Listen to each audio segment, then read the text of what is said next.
সবারে ডেকে গেল শিকল ঝংকারে, বাজিল নভতলে স্বাধীন ডঙ্কারে, বাজিল নভতলে স্বাধীন ডঙ্কারে।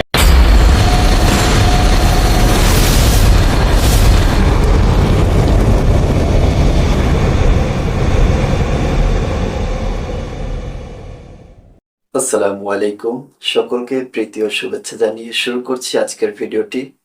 আপনারা নিশ্চয়ই অবগত যে বাংলাদেশে দীর্ঘদিন যাবৎ কোটা সংস্কার নিয়ে ছাত্ররা অনবরত আন্দোলন করে যাচ্ছে, কিন্তু দুঃখের বিষয় আমাদের মাননীয় প্রধানমন্ত্রী ছাত্রছাত্রীদের ওপর চড়াও হয়ে নিরীহ নিরস্ত্রধারী ছাত্রদের উপরে আঘাত করছে, গুলিবিদ্ধ করে হত্যা করছে, যেটি অত্যন্ত দুঃখজনক এবং শোচনীয়।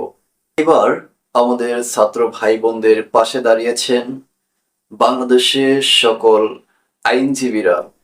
আমার বাম পাশে ভিডিওতে দেখতে পাচ্ছেন বাংলাদেশের অত্যন্ত জনপ্রিয় একজন সংবাদ উপস্থাপক ছিলেন তিনি। বর্তমানে তিনি আইনজীবী হিসেবে যোগদান করে সাধারণ শিক্ষার্থীদের পাশে দাঁড়িয়েছেন। এছাড়াও বাংলাদেশের বহু সংখ্যক আইনজীবীরা বাংলাদেশের নিরীহ নিরস্ত্রধারী ছাত্রছাত্রীদের পাশে দাঁড়িয়েছেন। আলহামদুলিল্লাহ, ভিডিওটি দেখুন। যার অবস্থান থেকে প্রতিবাদ করতে হবে এবং একজন আইনজীবী হিসেবে সেই কাজটি করার জন্য আজকে আমরা আদালতে এসেছি। আমরা আদালতে বলেছি নিরস্ত্র প্রতিবাদকারীদের উপরে গুলি চলতে পারে না, যেটিকে ইংরেজিতে লাইভ রাউন্ড বলা হয়, সেটি করার কোনো সুযোগ নেই। আর অনেক ভিডিও আপনারা দেখেছেন। ওরা দুপায়ে দলে গেল মরণ সংকারে, সবারে ডেকে গেল শিকল ঝংকারে, বাজিল নভতলে স্বাধীন ডঙ্কারে, বাজিল নভতলে স্বাধীন ডঙ্কারে। বিজয় সঙ্গীত বন্দিগে চলে। আমাদেরকে জবাবদিহি করে যান, মেরে ফেলেন। একজন জিজ্ঞেস করেন স্যার, আমি বলি স্যার বাংলাদেশের নাগরিকরা স্যার অ্যারেস্ট করিনি স্যার, ওদেরকে নামাই দেন,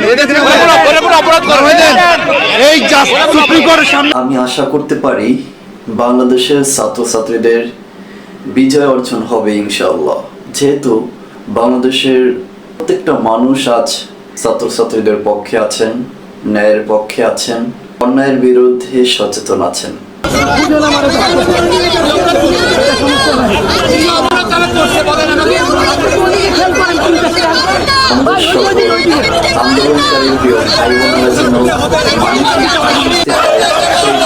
এই ভিডিওটি সবার মাঝে শেয়ার করে জানিয়ে দেওয়ার জন্য সকলকে অনুরোধ জানাচ্ছি।